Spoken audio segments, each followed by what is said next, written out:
Hello, everyone, and welcome to another episode of the Azure Takeoff Show. Today we have Tilila with us. Hello, Tilila. How are you? I'm doing very well, That is Tim. Thank great. you. So, Tilila, what are we going to learn today?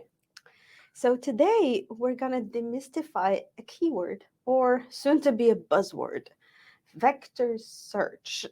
And it has a lot of promises. You probably have heard about vector databases and whatnot. So, today we're going to tell you about what it really is. So, before we actually get into what a vector search is, can you Yeah. tell me more about what exactly is vector search? Okay. What are we trying to solve, basically? What is what all the fuss is about? So, let me give you an example which you've already all experienced. You know how when you go to a retail online store, and you want to search for an item, and but you don't want to write the description, or sometimes you have an almost clear description but you still want to have your results, and sometimes you want to upload the picture, like you saw some really nice shoes and you want to see if that store has some similar shoes, right? You just want to upload the I picture, understand. right? Yes. Well, a lot of, and I'm sure a lot of you have experienced that, most of the online stores right now don't allow you to do that. So you either have to write exactly, some of them are very, very stringent. If you make even a typo, it's not going to get you the results. You have to write something similar. So you have to spend some time thinking about it. And a lot of you are thinking, well, can't you just compliment what I'm thinking? Right? So that's one use case. Another one is sometimes the search results that you get are very limited. So suppose you're doing your groceries and you're looking, let's say, for, I don't know, black olives. You write black olives and you get black olives, right? But the idea is, can you get more things that are very much related? And I'm not talking about similar products like crackers and other and cheese and all that. No, similar like olives products. So maybe you can have, maybe the solution could suggest to you, well, maybe some green olives or brown, maybe some olive spread, some other things. And what this does is that it mimics the experience you get in a supermarket. Because you go for an object, we don't see that object, you kind of see a lot of things. So maybe some of you will be like, oh my God, I'm going to end up spending a lot more. But on the other hand, that also gives you a great experience. So, what do all of these things have in common? And that's notion of similarity. I want to get things that are very, very similar. And you can also think of it when we talk about documents, when we talk about memos. Now we go into our corporate world where sometimes we're looking for something, a document, but I want all the adjacent documents that look like it. How could I do that? So that's where vector search comes into the picture, and hopefully we'll tell you all about how it works. So, that is great. I understood right now that you're talking about searching on a data, Hmm. uh, which helps you to find similar type of content, Absolutely. whether that content is anything in that case. So tell me more about what exactly is vector search and how do I use it? How do you use it? Okay. So I have some things to show you. I like to make things a bit visual. So let's take a very, very simple example. Let's start about the first notion, and you mentioned similarity, which is the key word. So let's take these very simple elements here. So we have a cat, we have a dog, another cat, birds, and houses. So we human, if I ask you now to categorize them, you can do it in a second, right? So what we're trying to do here is try to find the similarity between those objects and animals in here. And this is where we want to transform each one of these elements into a vector of data, a vector of numbers. And these numbers are not going to be random. These numbers will incorporate something you might heard of, like the semantics of that object. Like, what does it actually represent? Okay, so what we're going to do is we're going to generate a vector embedding, and you probably have heard about this word embedding. If you're using your OpenAI API, you probably have seen the embedding API, maybe did not work with it already. Well, now This we're is going to right. work with it.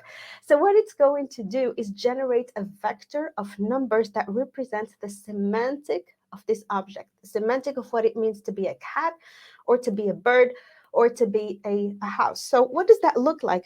it looks like this, Okay, maybe this is giving you some PTSD from algebra and things like that, but I promise you it's very simple. So we have cat, kitten, dog, houses. Before looking into the numbers, cat and kitten very similar. So what I'm expecting is that the numbers that I'm going to see here are going to be close to each other. Dog is closer to cat. House is very far. So I'm expecting some numbers that are to be very far. So now if we look at them a little bit, you see that cat and kitten, they're quite similar. 0, 6, 0, 5, 0, 9, 0, 8, 0, 1, minus 0, and so very, very soon. If we now maybe something will ring a bell. Distance between those vectors is very short because they're similar to each other, as opposed to cat and houses. So you see 0, 6 minus 0, 8, 0, 9 minus 0, 4. So they're very, very far. So if I were to put them on a plane, I would see that, well, the houses are very far, the dogs are very far, also, but the cat and the kitten are close to each other. So in a sense, that's what we mean by similarity, is that I am able to numerize it. And this does a couple of things, by the way, before we move on. First of all, it reduces tremendously the size of Size your of the data. data. So we're moving from a picture to a vector of numbers, so you Correct. can realize how much smaller this is. And from a searchability perspective, you can search these numbers a lot faster, right? So all of that is something that you can extrapolate across a lot of elements, and then you probably could see it into a vector space, right? So here we see Yes. the cats are closer and the dogs are closer, but the birds and the houses are a little bit further. So that's what that's what the embedding API does for you in a nutshell. Now I hope you understand what it does, and that's what we mean when we say that we're generating a vector. Great. So from the image which I can see right now, Yeah. I have something in my mind. Okay. Is and tell me if I'm learning this correctly from you, right? Which is, I have two types of birds and they are a bit far away because of the characteristics of the bird. Yes. Okay, that is good. So similarly, if I have a different type of cat, but they will be near, but they will have a different characteristic which makes them apart. Exactly. Which is good. If you have another cat, I would assume it would be somewhere in here. Not exactly. Another bird would be somewhere in here. If we have a plane, I would assume it would be somewhere flying far. up. Somewhere far. And that's what makes things easier for us to retrieve the similarity. Clear. That's clear for me. Now, if I want to again give you an example, if I understood this correctly, is if I have another image and if I want to search that image to find similar images of that, I could do that with vector search. Yeah, and you know what? I have a quiz for you. Great. Right? So now you want to search for another cat. Let me take your other example. So how would that work? You tell me. So I would go ahead, search into my database whether I have the values of a cat which are available, and then if I find that okay, I have some values related to a cat, I will go ahead and respond that back to the user. Is that correct? That's pretty much correct. I would just add one more thing: replace value by vector. By vectors, okay. And then what I would do, step ahead, is that I would generate the vector for this cat. That would be the first thing I would do. So my question is, is, I would do the search. how would this actually work? Can you show me, like, for me as a developer? Yes, I understood the concept right now, but how would it actually work if I want to really search that image? Ooh, so now we're talking about putting an app together. Yes. Like, okay. End-to-end search for me. Absolutely, we can do that. So now, well, you're in luck because I have an actual architecture for you. So, and we will go through it step by step. Hopefully the people will still be with us. Don't get too scared. It's not as complicated as it seems. So let's do it all. Like, let's do it. You and I will want to build an app that can help us search for cats. But before we do that, I just want to open a small parenthesis. We talked a lot about image similarity, but there are also other things that you can do in the same way. And that is, well, we talked about this part. You can classify the data. You can have personalization in terms of the results that you get. You can find similar content. That's what you've been talking about, and browse unstructured data. That's really, really the core. You spoke about apps. So these are application capabilities, right, that you want to have. And the second thing that is very important is it's not just about the images and the videos and all that, but also text data. So think about all the organizations that have huge corpuses of data, huge historic files from years and years that they want to be able to search through. So sentence similarity is one thing. Like I write something, give me a similar sentence in my Yeah. context. Like imagine this in the healthcare, imagine this in law, etc. Semantic search, basically that's what Got we're it. talking about, right? I find what the users mean Mean. actually, but don't get caught up in the actual words. Conversational search, Q&A, so all of that, everything is backed up by this similarity search. So that's what it will allow us to do. So now, whether we're talking images, whether we're talking text, how do we put all of this together? So now it's architecture time. So I have let's a do question that. Oh, here. yeah, of course. Yeah. Is actually the some of the services which we use in Azure Cognitive Services, like for example, the custom vision API. Yeah. Does it use the same thing in the backend? It does. Like a lot of things Okay, are very, very similar. And also the semantic search in knowledge mining. Well, that's that's essentially this. Okay, so essentially now what we it does. know. Now we know how we get our Well, we responses have a then. little. We peered under the curtain. You peered, yeah, of course. So let's take a look at at what this would look like. You and I, we want to build an app. Well, Yes, first thing is our data sources, right? Where are correct. our images? Where are our documents and things like that? And of course, this is an Azure place, so everything is in Azure, right? And so the first thing we're going to do is that, well, we need to put that data somewhere. So here we used Cosmos DB MongoDB vCore, and there's a very specific reason why we chose Cosmos DB, and we'll talk about it in a second. I'm a big fan of Cosmos, and it has the MongoDB API and so many other APIs, so I really encourage you to try it out. So now our data is in here. If you've been following so far, what we need to do is now that data, we need to get our vectors, right? So we are going to use a function. I know you love functions, right? This is a modern architecture. So we're going to use a function that will query the Azure OpenAI,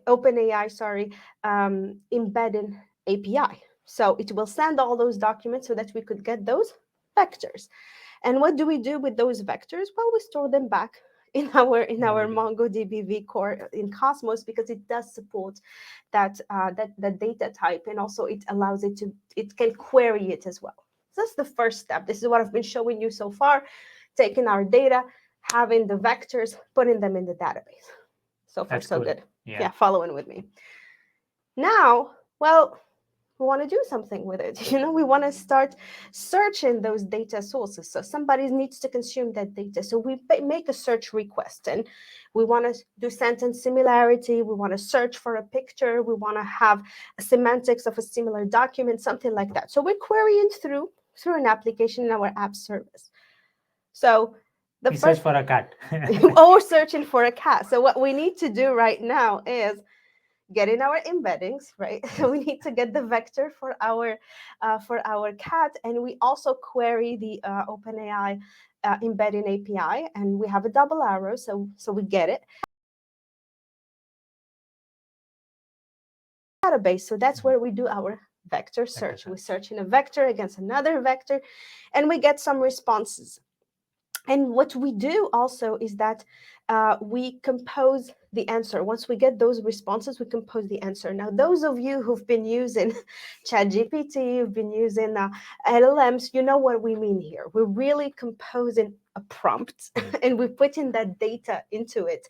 And we're also getting a completion that we are sharing. That's really what this compose answer actually means in here. And we show the answer to the user, and that answer could be elaborate. It could be the picture, or it could be an actual text or paragraph, something that our users can make sense of and enjoy, hopefully. That is great.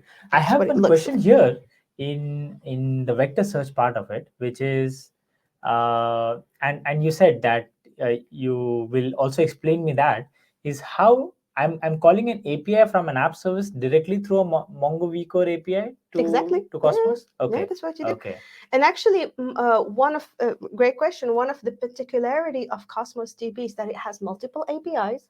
Right that's here, cool. we're using the Mongo vCore API. You can query it using very familiar MongoDB tools, and it's also very much integrated with the rest of Azure. So you can just integrate it and query it as and surface those queries with a lot of different services.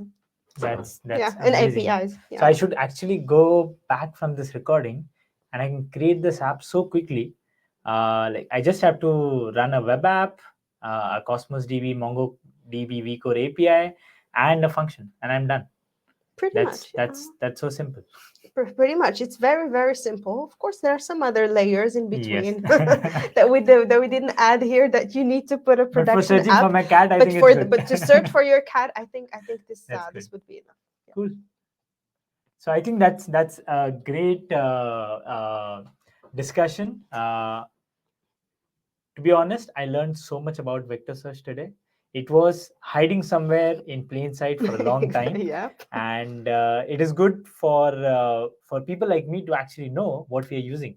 Previously, we were just using the API to to get the results, but now we know how it works inside, and how efficiently we can build your intelligent apps. Exactly. Yeah. And your and for us in Microsoft, maybe if I can open a parenthesis, when we say an intelligent app, yes, it has the app layer. Yes, it has the AI layer, which obviously it's in the name. But there's also the data layer, which is just as That's important. important. And one of our hero solutions is really Cosmos DB. And here I only showed MongoDB vCore for vector search, but there are other ways to do it with request units, with Postgres also API, and so many other ways. So I really encourage those listening, if you're interested to learn more, go ahead. We'll have some links in the description to learn more about how you can build the other options to build Yes. this type of solutions, and also the other options to build different kinds of solutions using AI, not just for vector search. So really, thanks for giving me the opportunity to share about this topic. I hope you all are going to be interested to pursue the conversation even further. That's great. Thanks a lot, Tirila, for your time, and Thank thank you you. for being with us on the show. Of course. Thank Thank you. you. Have a good day, and see you soon in the next episode. Bye bye.